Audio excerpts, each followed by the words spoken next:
ඉතින් caramel pudding video එක තමයි ආය අරගෙන ආවේ. ඉතින් මේ කැරමල් පුඩින් එක විනාඩි 5ක් වගේ කාලයක් ඇතුළත හදා ගන්න පුළුවන්. ඒ වගේම මම මේක ස්ටීම් කරන්නේ රයිස් කුකර් එකේ.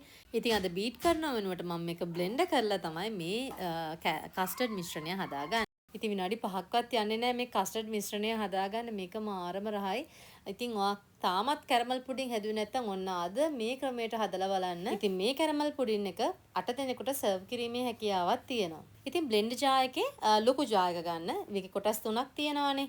ඉතින් මේ තියෙන්නේ ටිකක් ලොකු ජාර් එක. ඉතින් බිත්තර 5ක් ඕන කරනවා. ඒ වගේම ෆ්‍රෙෂ් මිල්ක් මිලිලීටර් 500ක්. එහෙමත් නැත්නම් කෝප 2ක්. සුදු සීනි කොප භාගයයි.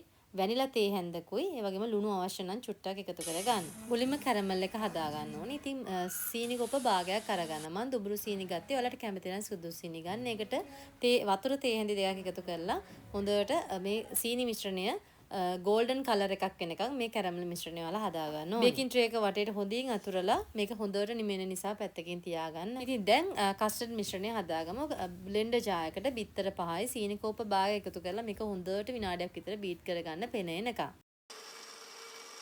විනාඩියක් විතර බ්ලෙන්ඩ් කරගත්තට පස්සේ මේක නැවත වතාවක් ඕෆ් කරලා දැන් ෆ්‍රෙෂ් මිල්ක් එකතු කරගන්න ඕනේ. ඒ වගේම වැනිලා ටේ එකතු කරලා ආයෙ බ්ලෙන්ඩ් කරගන්න ඕනේ.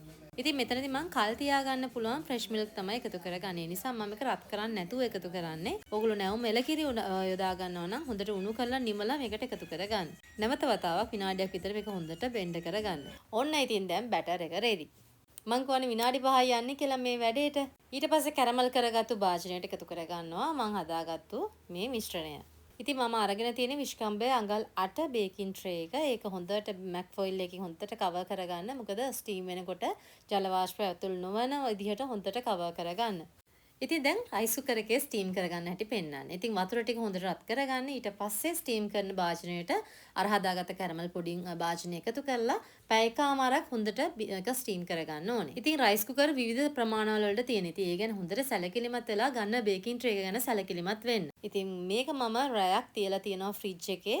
එතකොට මේක හොඳට සෙට් වෙනවා. උණුවෙන් මේක ට්‍රේ එකට දාන්න යන්න එපා. එතකොට අනිවාර්යයෙන්ම කැඩෙනවා. මේක හොඳට සෙට් වුණාට පස්සේ තමයි මෙන්න මේ වගේ බෝල් එකකට අර හදාගත්ත කැරමල් පුඩින් එක එකතු කරගන්න ඕනේ. ඉතින් මේ තියෙන්නේ මං හදාගත්තු රසම රස කැරමල් පුඩින් එක. ඉතින් මේකේ විශේෂත්වය තමයි මම මේක හදාගත්තේ බ්ලෙන්ඩර් එකේ.